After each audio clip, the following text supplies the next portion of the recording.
好啦，各位同學大家好啊！咁咧同大家講解第3份 Excel 練習嘅題解。好啦，咁呢份練習咧，咁題目個指引嗰度咧就俾咗個 PDF 嘅檔案大家啦。咁咧就希望大家去完成一個射龍門嘅遊戲。咁咧就佢喺 A 第一行嗰度咧就話俾你聽嗰個用戶，佢話俾用戶聽啦。咁佢嘗試咗幾多次，定係已經成功咗嘅。咁之後咧，咁佢有10次嘅機會啦。咁所以咧就行2去到行11，咁咧就分別會出10次嘅機會。咁今次嘅遊戲咧就話，如果10次都估唔中咧，咁就會結束㗎啦。咁咧就唔會俾佢再玩落去啦。咁咧嗰個嘅樣本咁咧就嗰個樣咧，咁喺嗰個 PDF 度俾咗大家。咁即係話咧，欄 A 咁主要顯示翻究竟佢係成唔成功啦。咁欄 B 就係佢嗰個嘅範圍嘅初值。咁即係話咧，佢依家佢估到一路咁縮窄佢嗰個嘅範圍。咁咧佢個範圍嘅下限就 B 嗰度啦。咁而 C 嗰個咧就係佢個範圍嘅上限啦，而 D 咧就係佢估計嗰個嘅答案嚟嘅。好啦，咁咧當我哋做嘅時候咧，你見到啦個指引嗰度咧就開頭首先叫你喺 Sheet 2咁咧就建立一個目標值。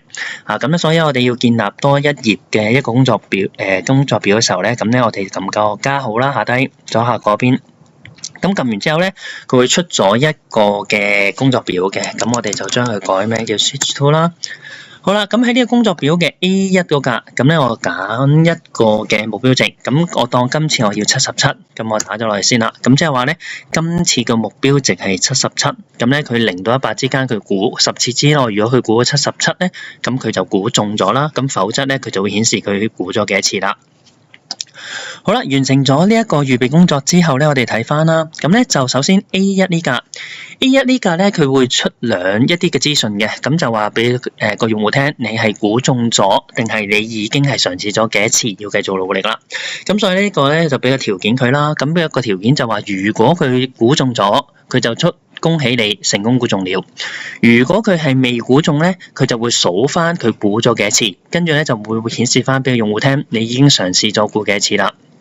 好啦，咁乜嘢叫估中咧？就係話佢喺 D 個欄位入邊，咁 D2 到 D11呢度，咁佢一路佢會估10次啦。咁咧任何一次佢估中咗咧，佢都為之估中到嘅。咁但係問題我哋用 if 嘅時候咧，我哋冇辦法係一次過睇咁多個格嘅。咁所以我哋要調轉去諗啦。咁我點知佢係咪估中咗咧？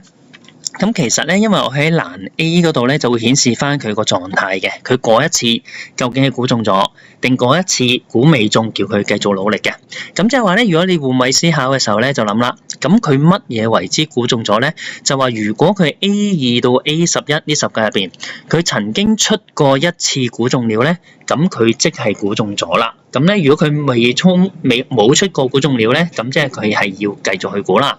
咁所以我哋 A1。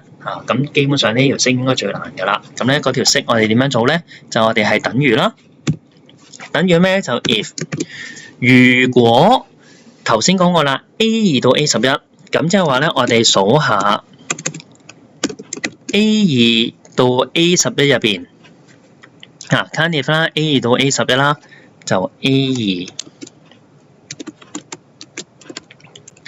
好啦，如果佢係出咗一個字，咁咧就係估中了。如果佢出咗估中了呢3個字咧，咁咧就估得中啦。咁所以咧，我咧就依家做法咧就 COUNTIF A2 到 A11 count 下估中了呢個字。如果佢有出現一次嘅，咁即係佢估中咗啦，咁咧我就會出一句説話恭喜佢啦，咁就係恭喜你成功估中了呢度啦。咁否則咧，我就會出翻佢嘗試咗幾多次啦。咁所以咧就係呢一度啦，就你已經嘗試咗 N 次，咁咧就叫佢繼續努力啦。咁但係問題咧，我唔係每一次都係3次噶嘛，咁我點知佢估咗幾多次咧？咁譬如我呢個撳落嚟啦，咁咧佢係唔係都話我嘗試咗3次嘅，但係我未嘗試啊嘛。咁咧佢點知我嘗試咗幾多次咧？其實佢就會幫我數下 D2 到 D11 入邊 ，D2 到 D11。呢10格入邊啦，咁有幾多格係有數字嘅？咁即係話咧，如果我數到1格有數字，即係估咗1次啦；如果數到10格有數字咧，咁即係估晒10次都估唔中啦。咁所以咧，我呢度咧個3字咧就要俾一啲嘅字取代啦。咁咧我哋字串相加咧，我哋用個n 號嘅。好啦，咁即係話咧，佢究竟幾多次咧？我就叫佢電腦幫我數下 D2去到 D11總共曾經出現過幾多數字 ？OK 咁咧咁樣打完之後咧，我哋成條式搞掂咯喎。咁你見到咧就話我開頭係0次嘅，因為我未開始去嘗試。咁所以你見到成條式咁樣啦，就如果啦個條件啦，第一就我數下 A2 到 A11。究竟有冇出過估中了呢個字？如果 A2 到 A11 估中了呢個出現過1次嘅，咁即係估中咗啦，佢咧就會恭喜你成功估中了噶啦。咁如果你係冇出過1次嘅，咁即係0次啦。0次嘅時候咧，咁即係未估中喎。未估中嘅時候咧，我就會出你已經嘗試了呢個字先。之後咧就叫電腦幫我數下 D2 到 D11有幾多數字，曾經有幾多數字咧，即係佢估咗幾多次啦。咁即係話咧，又出咗譬如3啦，之後咧就次就繼續努力啦。咁我哋就 A1 嗰條式咧，我哋就打完啦。好啦，跟住我哋繼續落去咯。咁咧就話啦 ，B、C 頭先講過啦，就係個下限同上限嚟嘅。咁咧而個 A 咧就係佢顯示翻佢繼續努力定係估中咗啦，而 D 咧就係用戶輸入嘅。咁所以我哋依家咧處理埋 A2 先啦。咁咧為咗方便咧，我哋咧將啲字抄出嚟先啦，估中了同埋繼續努力。OK 呢紮字我唔想打中文啦，咁咧我就將佢係 A2 抄咗嚟先。好啦 ，A2 抄咗落嚟嘅時候咧，咁今次咧我哋又睇下咯，我哋條式應該係等於咩？就應該等於啦。今次一樣啦，就如果因為我而家第2行啦 ，D2 咁即係用戶輸入嗰個數字係等於我個答案嘅，我答案係 sheet 2嘅呢一個啦。咁如果係等於個答案嘅時候，咁我哋點樣咧？我哋咧就估中了啦。咁即係話咧，如果 D2 係等於嗰個答案嘅，我就會出翻估中了啦。咁如果唔等於嘅時候咧，咁我就會出翻就叫佢繼續努力啦。咁所以咧 D2 呢條式咧，我哋咧就好簡單咁樣 A2 呢條式都好簡單寫完啦。咁但係咧呢個要留意喎。咁因為咧我哋會估10次啦，而呢10次嘅答案咧都係喺Switch to 嘅 A1 嘅，咁所以呢個1咧，我哋就要俾錢鎖住佢啦。OK， 咁你見到咧就會出繼續努力啦。咁咧我哋去到11呢度，咁咧我總共有10次機會俾佢嘅。好啦 ，B 第一次係0啦 ，C2 第一次係100啦。咁即係話咧，我依家咧我就想估一個數字。咁假設我哋知道答案77噶嘛，我哋試下啦。咁如果我係打70嘅，咁咧，佢就話我估咗1次啦。如果我打80嘅，都話我估咗1次啦。咁但係如果我打77咧，佢就話我估中咗噶啦，因為我打77嘅時候，咁即係估中個答案啦。好啦，跟住就嚟剩低 B3 到 B11 同埋 C3 到 C11，佢點樣去變化，讓到個用戶咧就能夠根據翻嗰個電腦嘅提示咧，佢就會估到個答案。好啦。咁咧，你諗下啦，如果我打70嘅時候咧，佢下一個咧應該係變咗70到100之間啦。咁如果我再打80嘅時候咧，佢應該係會出70到80之間嘅。咁即係話咧，我希望個電腦能夠幫我睇翻我 B 嗰個值，從而去改翻佢對應嘅下限同上限。OK， 咁咧我哋可以點樣做咧？咁你睇翻個 hint 嗰度話俾你聽咯。咁 B 欄嗰度咧，你望翻啦，佢就話啦，就顯示個目標範圍嘅最小值啦。咁預設係0嘅，跟住咧就會視乎翻個用戶輸入數字咧，就不斷咁樣將佢縮啦。咁佢點做咧？就話如果 D 欄輸入值大於同一行嘅 B 欄嘅數值，同時少於目標值咧，我就將 D 欄嘅數值咧就取代啦。咁所以咧，根據翻題目嘅指示照做就得啦。咁咧就等於啦，就如果依家有2個條件，第一個條件咧就係話 D 欄輸入嘅值大於同一行 B 欄輸入嘅值。咁即係話咧，我依家喺第3行呢度，我就睇緊佢第2行嘅值啦。咁所以第一個條件咧就係話佢輸入嘅值啦。D2 係大於同一行嘅 B 值嘅 B 欄嘅值，咁即係話如果佢大過 B2，呢個第一個條件。好啦，另外第二個條件啦，同時小於目標值喎。咁即係第二個條件咧，就係話佢 D2 要細過我個目標值啦。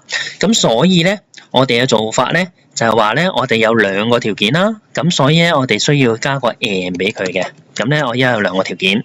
第一個條件就 D2 大過 B2，第二個條件咧就 D2 咧係要少於就少於啦。我哋個目標值咧就喺 sheet 2呢一頁，咁即係感嘆號啦嘅 A 淺1呢個位置。咁即係話咧，我依家有兩個條件啦。第一個條件咧就係佢輸入嗰值上一行啊，如果佢係大過 B2，大過原先個輸入值啦，咁同時佢係細過個目標值嘅時候咧，我就將 D 值咧就係取代啦。咁即係話咧，如果呢個條件係啱嘅時候咧，我就係打 D2。否則咧，我就打翻自己嘅位置。好啦，咁你見到咧，佢就識得70啦。咁即係話咧，如果呢度打80嘅時候咧，佢咧就會取到後邊嗰個，咁前面嗰個就唔會喐啦。咁我哋試到咧，呢個係正確啦。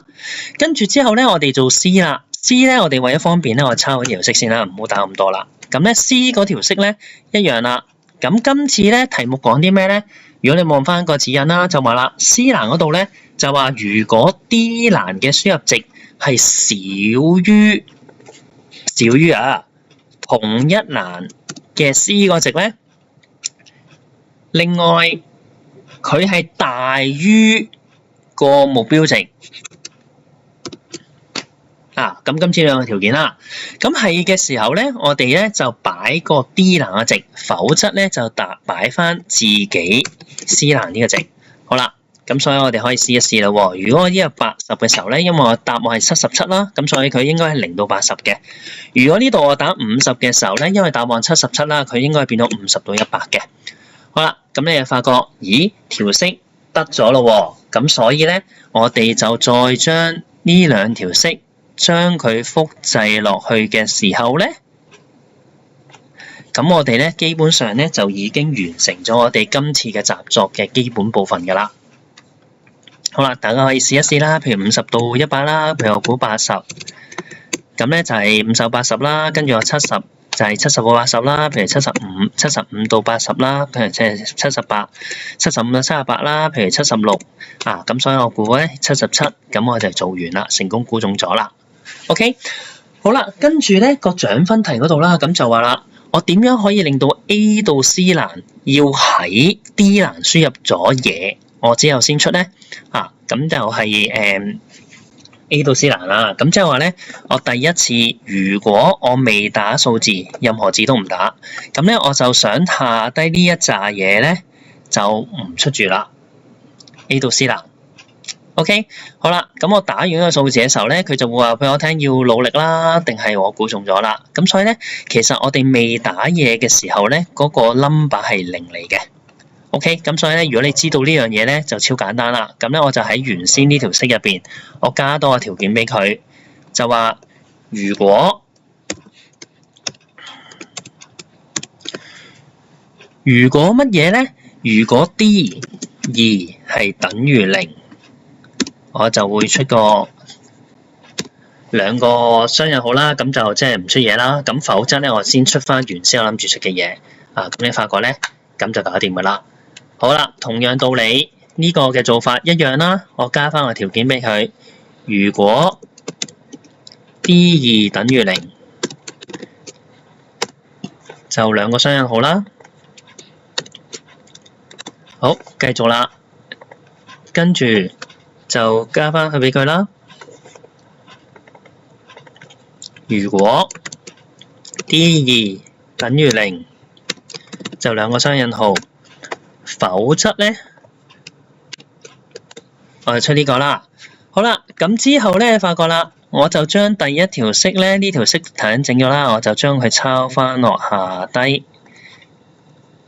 咁咧佢就會睇 D2 啦，睇 D3、D4，咁一路咁睇上去啦。咁所以咧變咗我哋一路做咯，試下個效果得唔得咯？譬如我第一次係試50，就變咗50、100啦。咁但係咧見到下低呢度照出啊嘛，因為頭先我條式未抄落去我就將呢兩條式抄埋落去先，抄到去 D11。11個行啦。好啦，抄完之後咧，譬如呢度50啦，譬如出50到100啦，譬如我就係80啦，咁就50到80啦，70就70到80啦，75咁將就78，跟住77。好啦，咁你見到咧，佢就咁樣咧就會出完之後咧，先下一行先出啦。咁當然啦，如果你想再消滅埋最尾呢一個咧，咁我哋再加啲條件落去就得啦。咁但係問題咧，我哋今次就暫時講到咁多先啦。咁如果你真係想消滅最尾嗰行咧，你諗下可以點樣做咯喎？好，各位同學加油啊！